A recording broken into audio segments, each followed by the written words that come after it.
इस वक्त की बड़ी खबर, डॉक्टर भार्गव ने कहा कि छोटे बच्चों में संक्रमण का खतरा कम है, लेकिन इसके साथ इस तरीके से स्कूल नहीं खोलने चाहिए। इस तरह की बातें लगातार बड़ी बात कही जा रही थी, लेकिन कोरोना की तीसरी लहर के मंडराते खतरे के बीच आईसीएमआर ने इसको और अपनी बात कही है। शुरुआत में प्राइमरी स्कूल खोले जा सकते हैं, यह डॉक्टर भार्गव का कहना है। इसके साथ ही आपको यह भी बता दें कि कई राज्यों ने स्कूल खोलने की जो प्रक्रिया है वो शुरू कर दी है। तीसरी लहर के खतरे के बीच कई राज्यों में फिर से स्कूल खोले जा रहे हैं। कोरोना के बीच यूरोप के कई देशों ने प्राइमरी स्कूल बंद ही नहीं किए थे, और इसके साथ ही आपको बता दें कि अब हमारे देश में भी इसको लेकर बात कही जा रही है, क्योंकि बात तीसरी लहर की लेकर चिंताएं जाहिर की जा रही है, जिसमें बच्चों को लेकर खासतौर पर खतरा था। लेकिन बाद में जो स्टडी सामने आई है उसमें यह दावा किया जा रहा है कि बच्चों को कोई इस तरीके का खतरा नहीं होगा, या इस तरह की कोई तथ्य सामने नहीं आए हैं कि बच्चों को तीसरी लहर में सबसे ज्यादा नुकसान होगा। ऐसी कोई रिपोर्ट सामने नहीं आई है। लेकिन अब आईसीएमआर ने यह कहा है कि स्कूल खोले जा सकते हैं, क्योंकि कई देशों ने कोरोना में लगातार जब पीक पर था बावजूद इसके स्कूलों को बंद नहीं किया।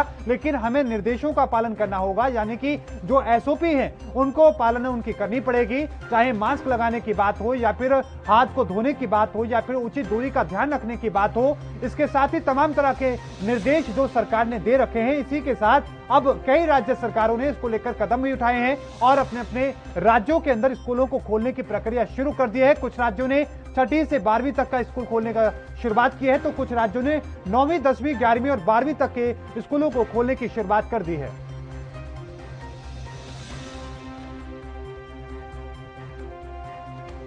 और इसी खबर पर हमारे साथ अशोक सरवाल हमारे साथ जुड़ चुके हैं, आईएमए अध्यक्ष हैं अंबाला से। आपका बहुत बहुत स्वागत है सर एएनपी न्यूज पर। सर, आईसीएमआर का एक नया बयान सामने आया है, उन्होंने कहा है कि स्कूलों को खोला जा सकता है, किस तरीके से देख रहे हैं आप?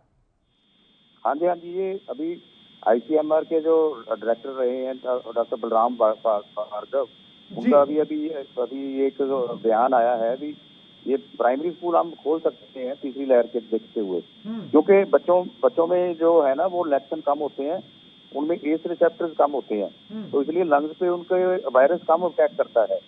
तो इसलिए जैसे बड़ों के मुकाबले उनका मतलब हैंडलिंग करने का वायरस का जो पावर है वो ज्यादा होती है, और इसमें इंफेक्शन का खतरा कम देखा गया है।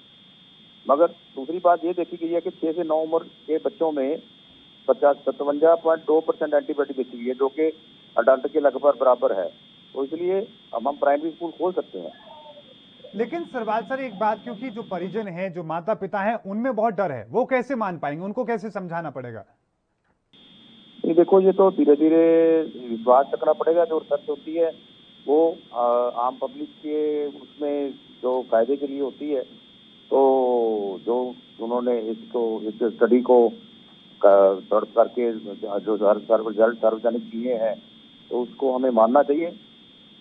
और साथ में आप ये क्या कहेंगे, जो बड़े बच्चे हैं जिनकी हम बात करें, जो 12th के हैं, 11th या 10th के हैं, उन बच्चों की हम बात करें, उनको लेकर आप क्या कहेंगे? क्योंकि कई राज्यों ने उनके लिए स्कूल खोल दिए हैं। क्या लग रहा है कि उन पर खतरा है, या फिर वो अगर तमाम जो एसओपी सरकार ने जारी की है उनका पालन करते हैं तो किसी तरह का खतरा नहीं होगा? सावधानी जरूरी है। नहीं, उसमें ऐसे ही है ना, जो बड़ों बच्चों में भी देखा गया है कि 18 साल से कम बच्चों में मतलब काफी कम इन्फेक्शन के चांसेस होते हैं। इसलिए अब गवर्नमेंट को देखो, बच्चे घर बैठे बैठे भी पढ़ाई का नुकसान हो रहा है, या उनका मानसिक डिप्रेशन वगैरह में आ रहे हैं, या आंखों के इफेक्ट पड़ रहा है, ब्रेन पे इफेक्ट पड़ रहा है। तो इसलिए स्कूल खोलने भी कुछ हद तक जरूरत हो सकती है। तो इसलिए अब ये चाह रहे हैं भी बच्चों में स्कूल खोलने से पता लगेगा। अब क्या, ये तो देखो डेफिनेट तो अभी कुछ भी नहीं है, पर अगर खोल देते हैं तो मेरे ख्याल में जैसे रिसर्च में सामने आया है, तो कोई ऐसा कोई गलत काम नहीं होगा। लेकिन एक बात और हम सरवाल साहब समझने की कोशिश करें, कई ऐसे देश हैं जहां पर कोरोना पीक पर था, बावजूद इसके स्कूलों को बंद नहीं किया गया। यहाँ यूरोप में देखा गया है कि ये जो स्कूल को बंद नहीं किया गया था, पर वहां भी कुछ थोड़ा सा इन्फेक्शन ज्यादा हुई, पर वो ज्यादा खतरनाक लक्षण नहीं आए बच्चों में। जी बिल्कुल, बहुत बहुत धन्यवाद अशोक सरवाल साहब हमारे साथ जुड़ने के लिए। अध्यक्ष हमारे साथ जुड़े थे आईएमए के अंबाला से, उन्होंने अपनी बात कही और हमें समझाने की कोशिश की कि इस तरह के जो बयान आईसीएमआर ने दिए हैं इनका क्या कुछ मायने हैं, लेकिन उन परिजनों को भी समझने की जरूरत होगी।